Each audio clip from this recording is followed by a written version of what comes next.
All of us parents have so many questions. Questions about how we can help our suicidal youth. Many of those questions concern crisis action.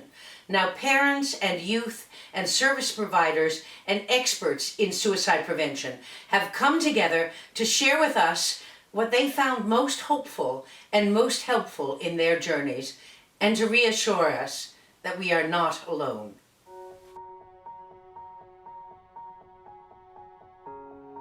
As parents, we deal with all sorts of crises with our kids. They fall down, they scrape their knee, they fall down, their arm is crooked, they broke it. So we know how to react as parents to some of these more common crises. Where we're a bit at a loss is how to deal with a mental health or a behavioral crisis where our kid is not recognizable as the kid that we know and love. And the first time that happens, we're clueless because we haven't seen it before and we don't know what to do. Crisis management after that is a bit of a learned skill. For me, the biggest thing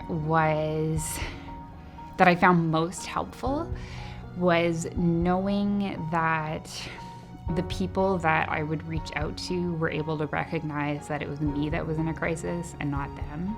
Being able to stay calm when I would reach out and being able to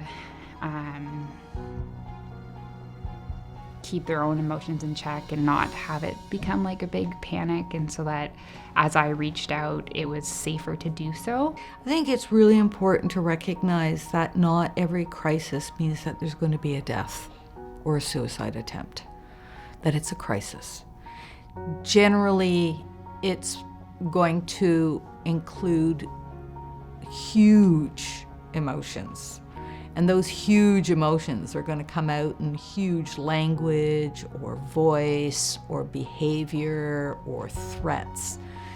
And as a person who's journeying with the person who's in crisis, yes, you're scared out of your wits about what the outcome might be, and we need to stay in the moment.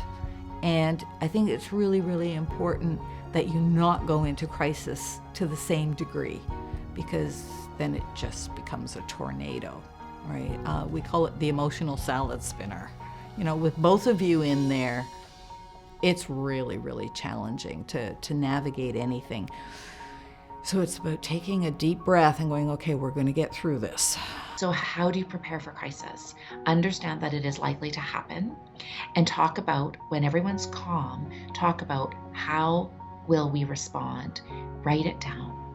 Actually develop a safety plan so that when you're in the heat of the moment, you don't have to think. You can just open your plan and say, okay, these are the things we said that we would do. These are the things that you are going to do. These are the things that I'm going to do with you. This is how we're going to move forward. Safety planning, I would say, is very important and something that I didn't really know about until maybe later on in my personal journey, but that really had a very big impact. It's really important to have someone there listening that is in a trusted role, that can walk a young person through that.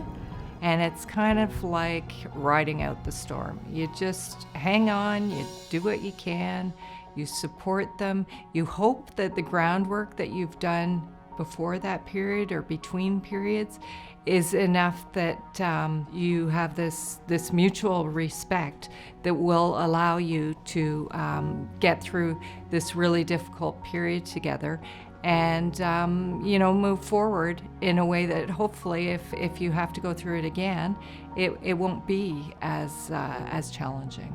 Me and my mom are very close, and so we've been able to establish kind of how I'm feeling at different times. So if I really think that I do need help, like right away, we'd have like a code word or something like that to know that it's important or that it's an emergency, versus just when I'm feeling, down or sad or lonely or anything like that.